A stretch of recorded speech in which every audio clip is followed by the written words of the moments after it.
Sir ఇప్పటికే ప్రజలు చాలా కష్టాల్లో ఉన్నారు. హ్మ్. సో ఈ కష్టాలన్నిటికీ ఒక్క సొల్యూషన్ కోసం వెతుకుతున్నారు. హ్మ్. ఆ ఒక్క సొల్యూషన్ మీరు ఏదో అమ్మవారి నవరాత్రుల్లో భాగంగా అక్టోబర్ 1 అనగా రేపే హ్మ్.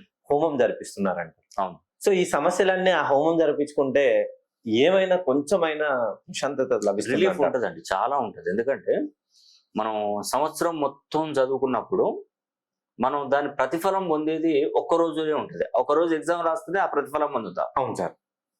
అలాగా మన జీవిత కాలంలో నేను ఒకటే గుర్తుపెట్టుకోండి. హ్మ్.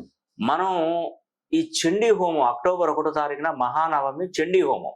హ్మ్. ఆ రోజు మీకు తెలియజేసేది ఏంటంటే ఈ చండీ హోమం అనేది నవరాత్రులలో చేయాలి. దేవి శరన్నవరాత్రులలో మాత్రమే చండీ హోమం చేయాలి. ఓకే. అది అష్టమి తిథి గాని నవమి తిథి గాని హ్మ్. ఈ 2 తిథులు అమ్మవారికి చాలా ప్రీతికరమైనటువంటి తిథులు. ఓకే.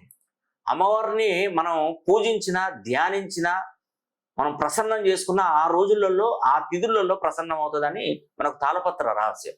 హ్మ్. అలాంటి టైంలో చండీ హోమం ఎవరైతే జరిపించుకుంటారో ఆ కుటుంబంపై అమ్మవారి దృష్టి పడుతుంది. హ్మ్. ఇప్పుడు నువ్వు ఎక్కడో ఉన్నావు, ఉదాహరణకి ఒక సీఎం నీకు మంచి చేయాలంటే ఏం చేస్తారు? ఎంతమంది ఒక స్టేడియంలో అందరు వచ్చి నిలబడ్డారు. హ్మ్. నిలబడినప్పుడు అందరూ నీ ప్రసంగాన్ని వింటున్నారు. నీకు చాలా కష్టాలు ఉన్నది, సీఎం గారికి నువ్వు చెప్పుకోవాలి, నీ బాధ చెప్పుకోవాలి. హ్మ్. ఆయన అక్కడ ఉన్నాడు, మరి ఆయన దృష్టి నీ మీద పడితేనే కదా. అవును సార్. పడితేనే పలానా ఏందా మనం ఇట్రా లోపల నీకేం ప్రాబ్లం లేదు, ఎందుకు ఏడుస్తున్నావు అని అడుగుతాడు. అవును. అప్పుడు ఏదైనా సొల్యూషన్ చెప్తాడు. మొన్న సీఎం కేసీఆర్ గారు ఒక వేదికలో ఒక ఆయన బాగా ఏడుస్తున్నాడు అక్కడ. అయ్యా అయ్యా అని ఏడుస్తుంటే ఏదైనా ఆడవాళ్ళకి ఏడుస్తా మొగోళ్ళు లెక్క సమాధానం చెప్పు, ఏం కావాలి నీకు ఏంది అని అంటే, అయ్యా నా బిడ్డకు ఎంబీబీఎస్ సీట్ కావాలి అంటే, చల్ అట్లా ఏడుస్తే ఉన్నదా, మొగోళ్ళు ధైర్యంగా ఉండాలి, నీకు ఏంది ఎంబీబీఎస్ సీటా, చల్ ఇప్పిస్తారా నువ్వు అది అని చెప్పేసి కంప్లీట్ చేసిండు. అంటే దృష్టి పడింది. అలా బాధలు ఉన్న మరి కోట్ల మంది ఉన్నారు, లక్షల మంది ఉన్నారు మన భారతదేశంలో. లేదా చాలా మంది ఉన్నారు. దృష్టి పడ్డది కాబట్టి ఆమెకు సీట్ ఇప్పగలిగారు. సొల్యూషన్.